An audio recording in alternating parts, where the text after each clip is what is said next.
That right there. Panel glue up, panels, more panels.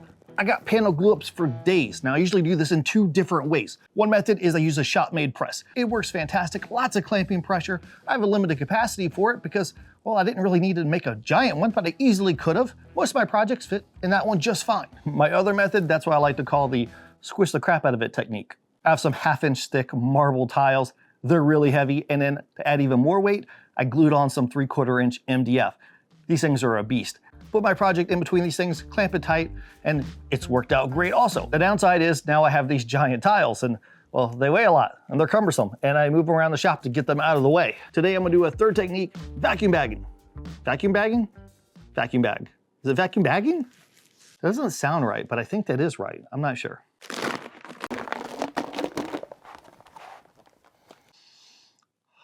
That new vinyl smell. This is my vacuum bag. I got it from veneersupplies.com. Not sponsored, just where I got this bag from. Now, we're gonna take a step back for just 1 second. I know this is a veneering bag, but this whole thing is not really just about veneering, and that's kind of where our minds can actually go. This is really about clamping pressure and applying even pressure to 2 boards. Those boards don't have to be thin and flat. They could just be boards and just squish them together.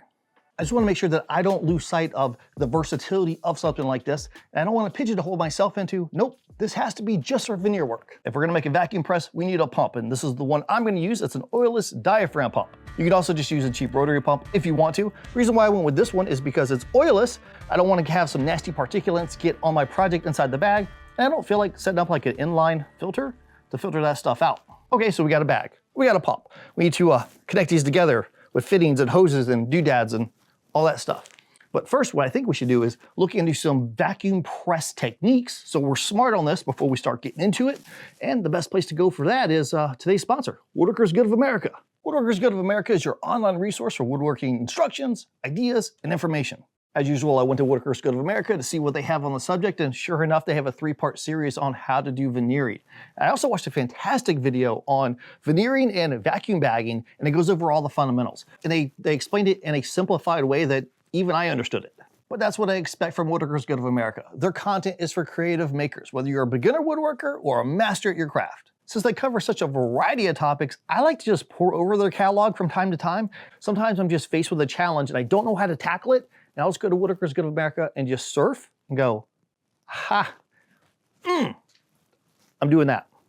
They are offering a fantastic deal right now. There's a link in the description. The first 1,000 of you that go down there and click that link, you could get a full year's premium membership to Woodworker's Good of America for $1.49. This is valid for new members only. I'm telling you, you won't regret it. They got amazing stuff. So thank you to Woodworker's Good of America for sponsoring this video. And now we need to take this, and my vacuum bag is about 4 feet long, 2 feet wide, plenty of space for like 99% of the projects that I make. It has a spout that we connect our hose to draw the air out. It also came with this brass fitting that fits inside that, and then you can connect your hose and you're good. Now, the thing is that I'm not actually gonna use this thing. This looks well made. It's just that the end here is too short for your regular quick connect lock. For an air compressor, if you're gonna connect a nail gun, yeah, that won't clamp onto this. You gotta buy a specialty one. And I didn't really think about it, so I didn't buy one, and you don't have to. So you can buy the connector that works perfect for this and not have to do anything, or you can just buy some air compressor stuff like I'm gonna do, and voila, we're sucking air. That sounded derogatory, didn't it? I'm gonna use this guy instead of the fitting that it came with. All this is, it's got the same size barb, and then it has some threads. Now, mine's a little bit longer, same diameter, just a little bit longer, and that'd be absolutely fine, but you know, it'll take me like 30 seconds, maybe just to buzz this down and shorten it just a hair. That way the barb will fit into the spout, but not all the way through into the bag. While I prefer not to have the workpiece underneath the spout, hey, if I'm gluing up something pretty large, that might have to happen, and I don't want to have the barb touching the project. I'm gonna wrap it a few times with some plumber's tape, and then I've got a coupler here. I have a nozzle that actually does fit on a connector, so I'm gonna put that on there. I got a barb on the end of my pump.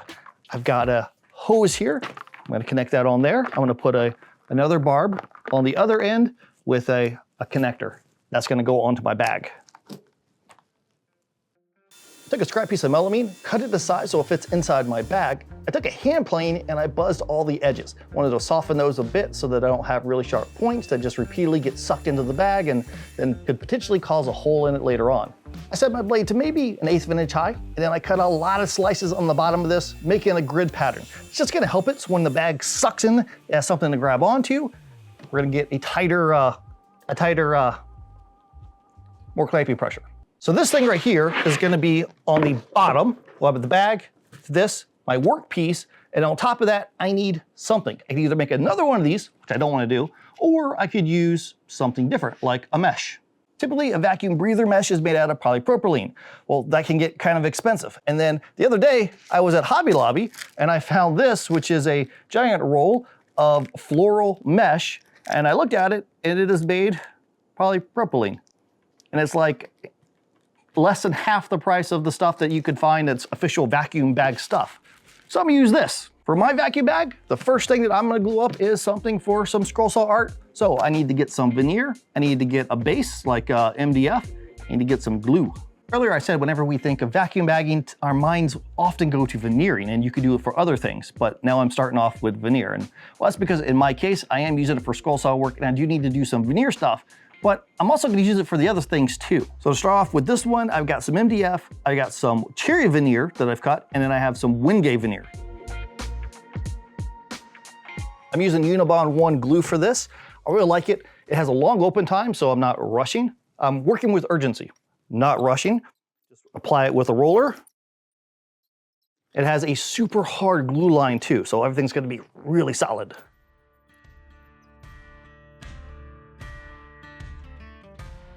Cherry veneer first.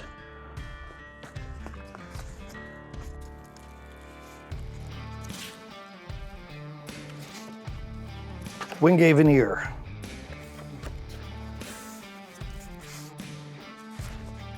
All right, I'm gonna put this on my MDF, stick it in the bag.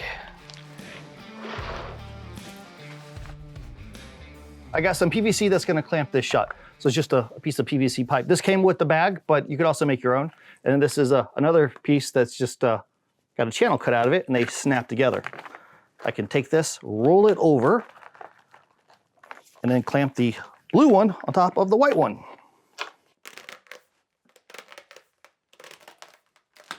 We got the workpiece in there. We got veneer on both sides. We got it on the piece of melamine.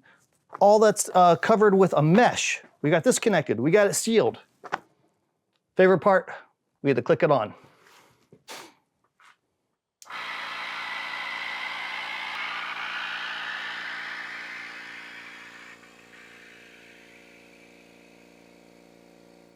I let the pump run for a couple hours, and that is a gorgeous looking panel. It is dead flat. Wingay on one side, beautiful cherry on the other side. Now, I did talk about using this for something other than veneer. So let's talk about maybe table legs. Let's say that we cut a couple boards to size, and we're gonna glue them together to make a table leg. Now, if we're gonna do that, we need to apply even clamping pressure all the way across the length of this board so they stick together, and then across the width too, right? So if I put a clamp here and a clamp here, well, I better put at least one clamp there, because if I don't, I might have a gap where these are matching up. Well, this is where the vacuum press is gonna come in handy, because it's gonna help us to get even clamping pressure across all the surfaces. We don't have to worry about having a bazillion clamps on this. If we're gonna do a bunch of table legs, we'd have to have maybe 4 of these. I mean, I guess you could do 3. Usually 4 though. So imagine I could put all 4 of them in one bag.